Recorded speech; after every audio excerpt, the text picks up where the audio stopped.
So I heard a priest say recently that when it comes to our relationship with the Lord does everything. So all we have to do is receive. We don't actually have to make any effort at all. The Lord has died on the cross, the Lord has defeated sin and death and so on and so forth. So we don't actually have to do anything. And the idea that we have to do something is what he called Pelagianism, so that we save ourselves. And I must say, I sat there thinking, I disagree. I disagree with you in the sense that, yes, absolutely, the Lord has defeated sin and death and all those things on the cross. The Lord is victorious, absolutely, but there is something for us to do. There is something for us to do. Not that we say we never save ourselves, that would be a heresy, but we do have to open our hearts to receive. We do have to actually want this. Like the Lord, He gives back infinitely more than we give Him, but He does ask us to give us something like, come to me, all you who labor and overburdened, and I will give you rest, but come to me. There's something that we have to do. Now, that's not to say that the Lord is hiding from us and makes it difficult for us to find Him, and we have to go through all these efforts to find Him. No, the Lord is coming in search of us all the time, absolutely. But He can knock on our door, or He can offer us all sorts of graces and healing and redemption and Holy Communion. He can offer us so much grace, and we can say, no. We can refuse it. So there is something for us to do. Now, as I say, we do not save ourselves, but we absolutely do have to want what the Lord is offering, or have to accept what the Lord is offering. Very often when we ask confirmation students here, what does the Lord ask us to do? Some of the maybe better informed confirmation students, which in Ireland here they're about 11 or 12, they will give some of these wonderful learned off answers that they haven't a clue what they mean. So they'll say, we're called to go and spread the good news. Right. What does that mean? Usually I would ask them, what does that mean? What does it mean? Go spread the good news. And you just get a blank stare. It's with those lovely lines they learn at school.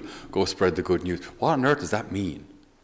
In our reading today, we have from the Acts of the Apostles, so the Apostles going out and sharing what's known as the good news. So we have Philip went to a Samaritan town to proclaim the Christ to them. The people united in welcoming Philip, not just because either because they heard about the miracles that he worked, or they saw the miracles themselves. Those who had escaped from the persecution of Paul went from place to place preaching the good news. The good news. And some of those terms that we've heard so often, but what does it mean? Now, obviously, the good news and gospel, that they're the same word. Good news. The English version of that is gospel, right? So the good news, the gospel, share the gospel. What is that? What is the good news? What is the gospel? Even yesterday we had the feast of St. Mark, the evangelist. What is this good news that we're talking about, that he wrote about? Well, it's the good news that there is always hope. It's the good news that despite the mess the increasingly crazy mess that we see out in the world, even in the last 2 or 3 years, we were talking in the car. We went to a conference yesterday, myself and some of the guys here. And we were just talking in the car on the way up, about just some of the insanity of where the whole transgender movement is leading people. The most illogical things, the strangest consequences then as regards family, as regards sport, as regards political debate. It's absolute insanity. But you dare not say anything, or you're a bigot, and so on and so forth. Won't go into the whole thing now. But the whole point is, the world is getting increasingly insane, increasingly dark, increasingly hostile towards us, towards Catholics more than any other religion.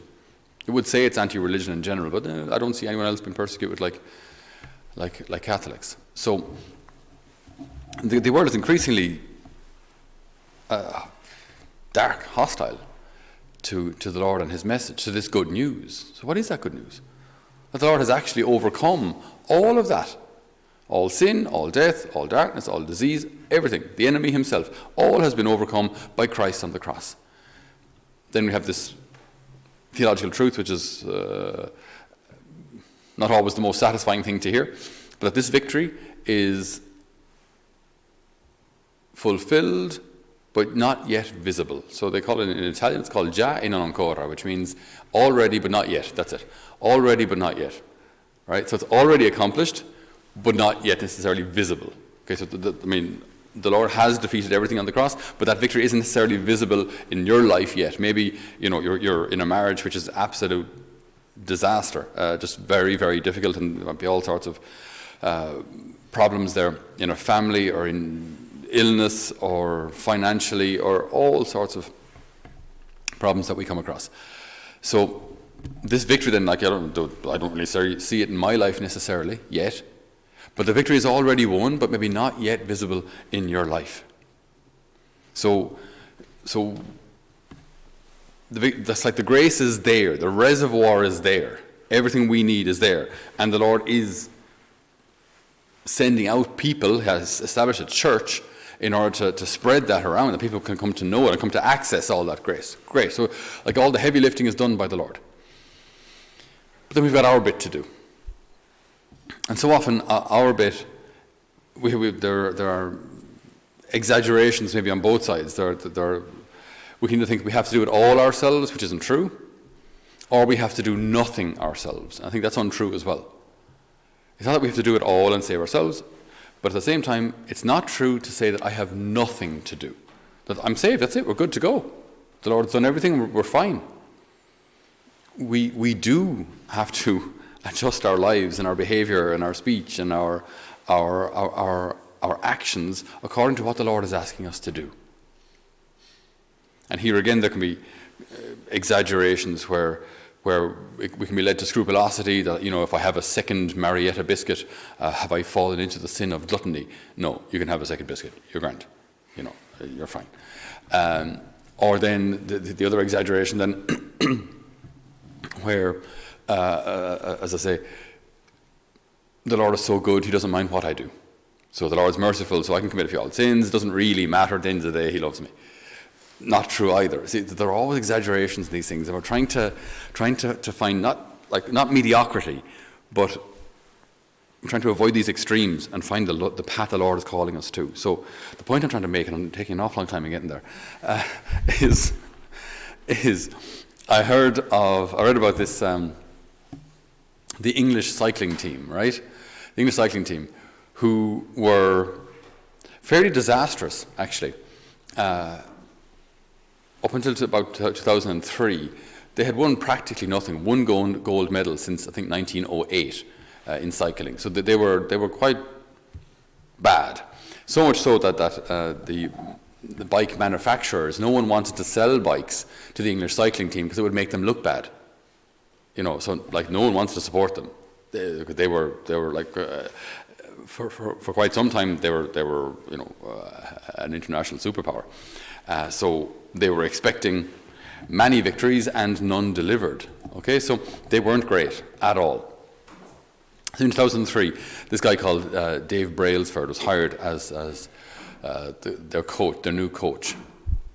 Now, so he's working with the same people and he's working with the same resources, but he had a philosophy: the aggregation of marginal gains is what it's called. So basically, when it comes to a cycling team, you look at every single aspect of cycling, right? You break it down into as many different components as you can, and you try to improve every single component by 1%, right?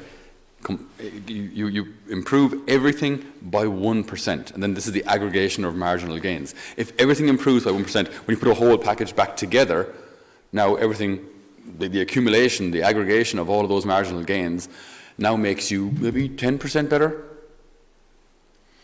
And over time, obviously, that greatly increases your performance. So that's what he did. So they took every aspect of cycling. So the tires on the bikes. What can they do to make the tires last longer or grippier? They rubbed them in a certain kind of alcohol, which made them stickier, which gave you better traction on bends.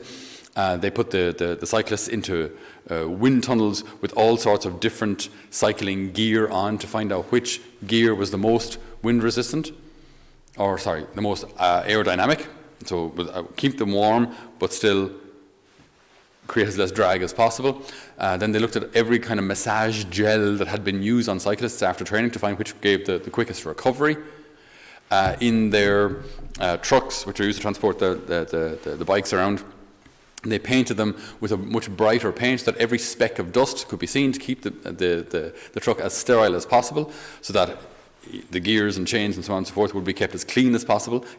Every single thing, the gears, the cycling, the diet, the psychologist, the medical team, everything. What can we do to make them 1% better? And within, was it 5 years, they won 60% of all gold medals going at the Olympics. 60%. They cleaned up. With the same cyclists, with the same people. But the aggregation of marginal gains transformed them from a losing team, a kind of a national disgrace, that I say bike manufacturers would not touch, to now winning 60% in the world of all the gold medals in the Olympics. So it was a phenomenal success. But that philosophy, the reason that appeals to me is at times I don't really feel capable of making huge changes in my life. And say, do you know what I'm going to do from now on? I'm only going to sleep 3 hours a night and I'm going to spend the rest of it in adoration. How long will a resolution like that last? One night, I'd say, and then the following morning I'd be like a bear, right? I'd walk into the dining room, you can all just shut up, the latte, right? And say, Father Patrick, I think you need to sleep. I'm fine, okay? I was praying for you really hard, okay? It's just not going to work, okay? I need my sleep. So we can have all these kind of grand resolutions. I'm going to revolutionize my life and I'm going to do all these sorts of things. But I think generally speaking, those resolutions don't last. Or maybe you do it for a week at best, maybe. And then, look, it's too hard or it's too difficult. I'm going back to the way things were. Whereas changing your life by 1%. So instead of saying I'm going to get up at 5 o'clock in the morning and pray, what about I'm going to get up at 10 to 7 instead of 7 o'clock? 10 to 7 or 5 to 7. And I'm saying this to myself thinking, okay, these are things I have to do myself, so I better start living this. But yes, get up 5 minutes earlier. My alarm normally goes off at 7 o'clock. Set it for 6:55 instead. 5 minutes earlier. And pray one decade of the rosary before the day starts. Very doable. Very doable. The aggregation of marginal gains. What about the jobs that we're on? When you're just about to walk out of the kitchen, when you're on kitchen cleaner, and you just see that last mug that's just sitting there going, it can wait till the morning. Okay, I'll do it. And you just bring the last mug in and then clean up and put away. 1% better. When you're hoovering, do I take off the head of the hoover and just with the hose and get into the corner? So it's fine, no one will see it. Which do I decide? What do I do? In all of the aspects of community life and my prayer life and my personal life, and what I look at on the phone and what time I shut the phone down, all that kind of thing, to improve all of those things by 1%. And then before you know it, your life starts to look quite different. Again, the reason I say this is because I'm not sure if we're capable of massive change. And I think often these kind of massive changes generally swing back as quickly as they came. Whereas marginal gains, they say sometimes a quick conversion can lead to a quick reversion or return back to the way things were. Whereas slowly and steadily improving our lives, and that's also why Holy Family lasts a whole year as opposed to a really intense weekend. It lasts a year because it takes time to develop new habits. In my prayer life, in my personal life, it takes time. So back to the bottom line. What can I do today? What can I do today to make my prayer life 1% better? To make my community life or wherever we're living in our family life, to make it 1% better? What can I do? What time can I shut off the phone? What time, can I carve some more prayer time out of my day? I'm not saying pray 17 rosaries because you won't do it. But 1 decade. In our work, what can I do to make that 1% better? When all these things are put together, how will my life look? Because if I'm called to spread the good news, then my life needs to look like this good news has had an effect. My life needs to look different. It needs to look better. All the grace is available, but what do I do with it?